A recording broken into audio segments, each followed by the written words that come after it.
నమస్తే, welcome to Telugu రాజ్యం. ఈరోజు మనతో పాటు ఉన్నారు సీనియర్ అనలిస్ట్ అలానే సోషల్ యాక్టివిస్ట్ కృష్ణకుమారి గారు. వారితో మాట్లాడేద్దాం.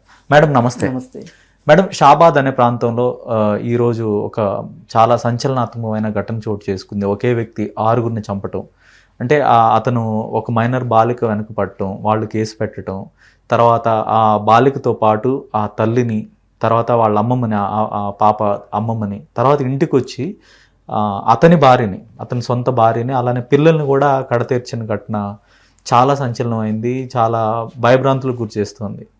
సో ఎందుకని ఇలాంటి ఘటనలు చోటు చేసుకుంటున్నాయి? అంటే అతను మానసికంగా అతను సరిగ్గా లేడంటారా, లేదంటే ఏం జరిగిందంటారా?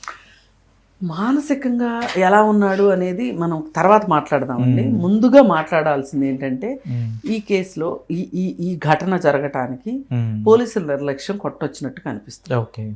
ఇప్పుడు అతను 17 ఏళ్ల అమ్మాయిని ఇబ్బంది పెడుతున్నాడు అని ఆ తల్లి అడిగినప్పుడు, కేసు పెట్టమన్నప్పుడు, పోక్సో కేసు పెట్టారో లేదో తెలియట్లేదు మనకి. సరే, అతనైతే వేధింపులకు గురి చేసిన మాట వాస్తవం. అతని పైన కేసు పెట్టారు. కేసు పెట్టి జైలుకి పంపించారు. రిమాండ్ ఖైదీగా వెళ్ళాడు. వెళ్ళి 2 నెలల తర్వాత రిలీజ్ అయ్యాడు. రిలీజ్ అయ్యి వచ్చిన వెంటనే అతను ఆ అమ్మాయి ఇంటికి వెళ్ళి ఆ అమ్మాయిని కత్తితో బెదిరించి ఆ అమ్మాయిని ఇంట్లోంచి తీసుకెళ్ళబోతా ఉంటే వాళ్ళ అమ్మమ్మను వాళ్ళ అమ్మ అడ్డుపడితే వాళ్ళిద్దరిని చంపేశాడు. సరే, ఇప్పుడు ఈ అమ్మాయిని అటు పొలాల్లోకి తీసుకెళ్ళి అత్యాచారం చేసి చంపాడా, మామూలుగా చంపాడు, కానీ అమ్మాయిని కూడా చంపేశాడు. ఆ తర్వాత ఇంటికి వచ్చి ఇంట్లో భార్యనిన్ను పిల్లలిద్దరిని కూడా చంపేశాడు. ఇప్పుడు ఈ మొత్తం కేసులో ఇతను 2 నెలలు జైల్లో ఉన్న సందర్భంలో అతన్ని వీళ్ళు ఏ విధంగా అబ్జర్వేషన్లో ఉన్నాడు, ఇతన్ని ఏమన్నా అబ్జర్వ్ చేశారా లేదా, ఇతని మానసిక స్థితి ఏంటి, అసలు ఇతను చేసిన నేరం పట్ల ఏమైనా పశ్చాత్తాపం ఏమన్నా ఉందా, లేకపోతే ఇది నా హక్కు అనుకున్నాడా, నేను చేసింది కరెక్టే అనుకున్నాడా, అతను లేదు అనుకుంటే అతనికి ఏమైనా ఒక హింసా ప్రవృత్తి ఉన్న మనస్తత్వం ఉందా, ఇట్లాంటివి చూడాల్సిన అవసరం ఉంది ఖచ్చితంగా. ఎందుకంటే ఇప్పుడు ఇతను బయటికి వెళ్ళిన తర్వాత ఏం చేస్తాడనేది కూడా చూడాల్సిన విషయం ఉంది. మరి ఏం జరిగింది అనేది జైల్లో అయితే ఏవి ఇతని పైన నియంత్రణ కానీ నిఘా కానీ ఏమీ ఉన్నట్లేదు. సరే, అతను చాలా ఫ్రీగా బయటకు వచ్చేసాడు. బయటకు వచ్చి ఈ వ్యవహారం అంతా చేశాడు. పోనీ బయటకు వచ్చిన తర్వాత అయినా ఇతనికి 2 పూచీకత్తు ఇచ్చారు. వాళ్ళని ఇతన్ని పోలీస్ స్టేషన్కి పిలిచి, ఇప్పుడు నువ్వు బాధితురాలు ఇంటి పరిసరాల్లోకి వెళ్ళటం కానీ, బాధితురాలు ఇవన్నీ బెయిల్ పేపర్లో ఉంటాయి, కండిషనల్ బెయిల్ ఉంటుంది. వీళ్ళకి బెయిల్ ఇచ్చేటప్పుడు కండిషన్స్ ఉంటాయి. దాంట్లో బాధితురాలు ఇంటి వైపుకి వెళ్ళటం కానీ, బాధితురాలని కాంటాక్ట్ చేయటం కానీ, బాధితురాలకు సంబంధించిన వాళ్ళతో మాట్లాడటం కానీ, బెదిరించటం కానీ, ఈ కేసుకు సాక్షులు ఉంటే సాక్షులను బెదిరించడం కానీ అట్లాంటివి ఏమి చేయకూడదు. చేస్తే బెయిల్ క్యాన్సిల్ అవుతుంది. అలాగే వీళ్ళకి పూచీకత్తు ఇచ్చిన వాళ్ళపైన కూడా చర్యలు ఉంటాయి అనేది అంతా ఉంటుంది. అదంతా పోలీసుగా, ఇప్పుడు నేను చెప్తే వినకపోవచ్చు, మీరు చెప్తే వినకపోవచ్చు, పోలీస్ చెప్తే ఎంతో కొంత ఉంటుంది కదా పోలీస్కి. అసలు పోలీసులు ఈ ప్రొఫార్మా ఫాలో అయ్యారా లేదా అనేది పాయింట్. ఇదేది ఫాలో అవ్వలే వాళ్ళు. ఇతను వచ్చేసాడు, ఏకాఏకిన దర్జాగా ఇంటికి వచ్చాడు, కత్తి తీసుకున్నాడు, అక్కడికి వెళ్ళాడు, ఈ నరమేధం అంతా చేసేసాడు. చేసేసి పైగా వాళ్ళ నాన్నకి చెప్పాడు, అందరినీ చంపేశాను, నేను చచ్చిపోబోతున్నాను అని చెప్పాడు. ఇప్పుడు ఇంకోటి కొత్తగా బయటకు వచ్చిన విషయం ఏంటి అంటే, ఇతని భార్యతోటి, ఇప్పుడు ఈ కేసు పెట్టిన ఆవిడ తోటి, నీ భర్తను కూడా నేనే చంపాను అని చెప్పి చెప్పాడంట. అలా కూడా జరిగే అవకాశం ఉంటుంది. అంటే ఈ లెక్కన ఇంతటి హింసా ప్రవృత్తి ఉన్న వ్యక్తితో అతనితో ఉన్న వాళ్ళంతా ఎలా ఏమి ఇబ్బందులు పడ్డారు, ఎంతమందిని ఇతను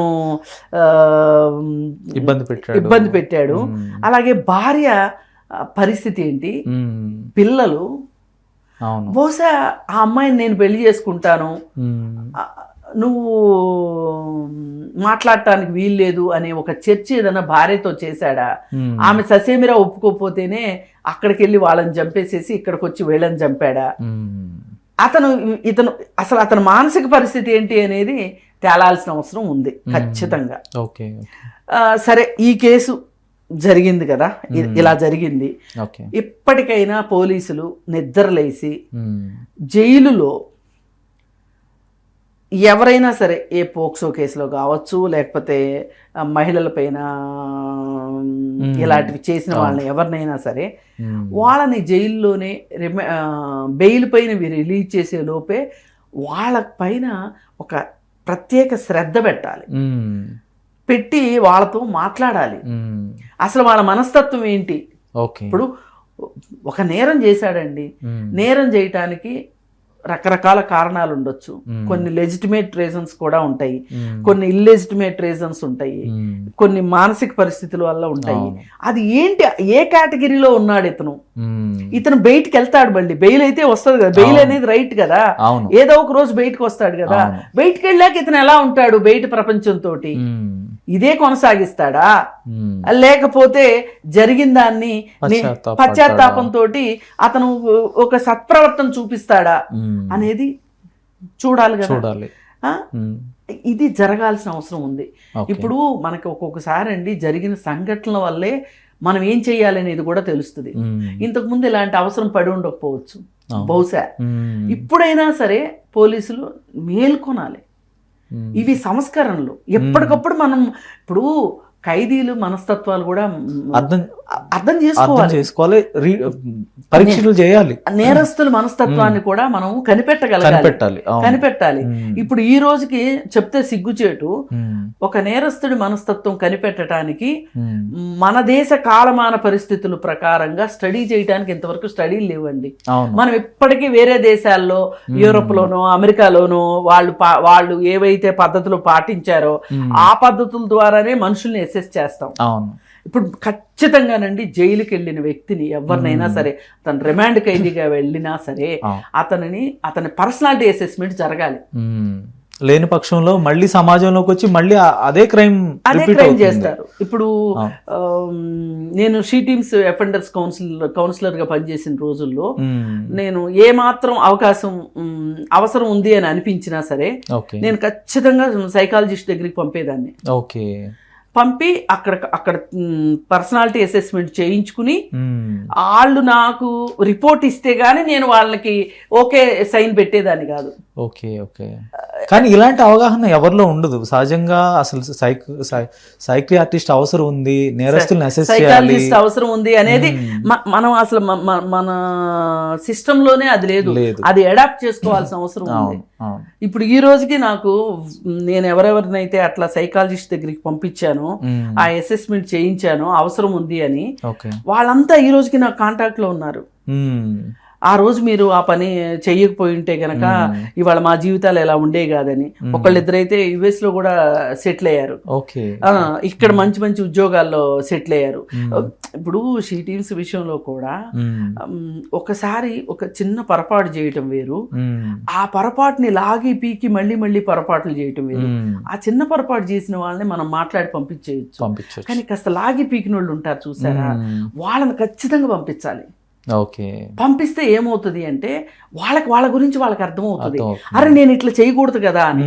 అదే ఇప్పుడు ఇతనే ఉన్నాడండి, ఈ రాజ్ కుమారే ఉన్నాడు జైల్లో గనక ఇట్లాంటి అడ్రస్ ఉండుంటే గనక, అతన్ని అడ్రస్ చేసి ఉంటే గనక అతను ఈ పని చేసి ఉండేవాడు. మనకి పోలీస్ స్టేషన్ కన్నా కూడా మరింతగా ఈ సైకియాట్రిస్ట్ సెంటర్లు అవసరం అయితే ఉందనేది ఉంది, ఖచ్చితంగా ఉంది. పోలీసులు చెయ్యలేరండి ఈ పనులు. నేరస్తుడిని ఎవరైనా ఒక కంప్లైంట్ ఇస్తే వాళ్ళని నేరస్తుడు అనే యాంగిల్లోనే చూస్తారు తప్పితే ఈ నేరానికి కారణం ఏంటి అనే దాని దగ్గరికి వాళ్ళు వెళ్ళరు అసలు. వాళ్ళకి అంత తీరికుండదు, పైగా అంత ఎంపతి కూడా ఉండదు పోలీసులకి.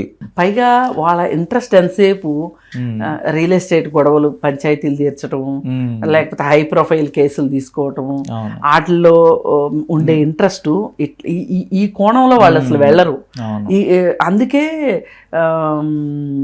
ఈ ఫ్యామిలీ కౌన్సిలింగ్ సెంటర్స్ కూడా పోలీస్ స్టేషన్స్ లో విడిగా పెట్టింది ఇందుకే. ఇట్లాంటి నేరస్తుల పట్ల కూడా కాస్త ఆలోచించాల్సిన అవసరం ఉంది అని ఈ కేసు ప్రూవ్ చేసింది. దీని ప్రకారం సంస్కరణలు చేసుకుని వెళ్ళాలి. ఏది ఏమైనా జరిగిన దానికి మట్టుకు ప్రభుత్వం బాధ్యత వహించాల్సిందే, పోలీస్ డిపార్ట్మెంట్ బాధ్యత వహించాల్సిందే. ధన్యవాదాలు మేడం. ధన్యవాదాలు. హలో, తెలుగు రాజ్యం ఛానల్ చూస్తున్నారా? సామాజిక, రాజకీయ, జీవన చిత్రణే తెలుగు రాజ్యం. అతిశయోక్తులు, అసత్యాలు ఉండవు. రాజకీయ కోణం కాదు, ప్రజా కోణమే కొలబద్ద. తెలుగు రాజ్యం వీక్షణ మీ ఉత్తమ అభిరుచికి నిదర్శనం.